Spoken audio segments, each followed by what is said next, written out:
Tomato రైతుల పరిస్థితి ఆడకత్తర్లో పోక చెక్కలా తయారైందని రైతులు వాపోతున్నారు. పంట సాగు తర్వాత గిట్టుబాటు ధర వస్తుందని ఆశించిన రైతుకు ఎప్పుడు నష్టాలే మిగులుతున్నాయి. పంట చేతికొచ్చే సమయానికి మంచి ధర రావట్లేదని వారు వాపోతున్నారు. దీంతో పంటను పొలాల్లోనే వదిలేస్తున్న పరిస్థితి. ధర నిర్ణయం వ్యాపారుల చేతిలో ఉండడంతో వారి దయాదాక్షిణ్యాలపై రైతు ఆధారపడాల్సి వస్తుందని వారు ఆందోళన వ్యక్తం చేస్తున్నారు. దీంతో రైతులు రోడ్డుపైకి వచ్చి ఆందోళన చేసే పరిస్థితి తలెత్తింది. టమోటా ధర ఎప్పుడు ఎంత పలుకుతుందో తెలియదు. ఒక్కసారి వ్యాపారులు సిండికేట్ ధరలు నిర్ణయిస్తారు. కర్ణాటకలో వ్యాపారం కొంత పారదర్శకంగా ఉంటుందని, ధర ఎక్కువగా వస్తుందని రైతులు చెబుతున్నారు. పలమనేరు కంటే కర్ణాటక మార్కెట్కు పంట రవాణా మొగ్గు చూపుతున్నారు.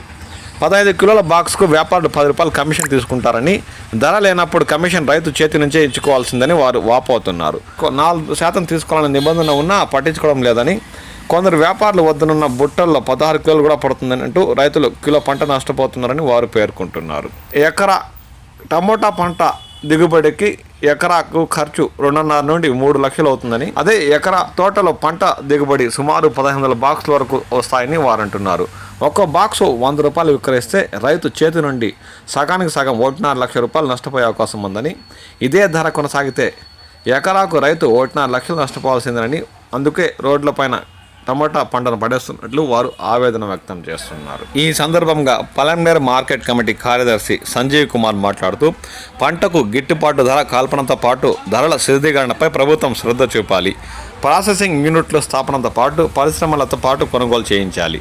శీతలీకరణ కేంద్రాలు ఏర్పాటు చేయాలి. నిర్లక్ష్యం వహిస్తే రైతులు టమాటా సాగును వదులుకోవాల్సిందే. రైతుల సమస్యల పరిష్కారానికి త్వరలో ప్రత్యేక సమావేశం ఏర్పాటు చేస్తాం. ధరల విషయంలో మధ్యవర్తిత్వం చేస్తున్నాం. అంతర్జాతీయ మార్కెట్ వస్తే సమస్యలు తొలగిపోతాయని ఈ సందర్భంగా ఆయన పేర్కొన్నారు.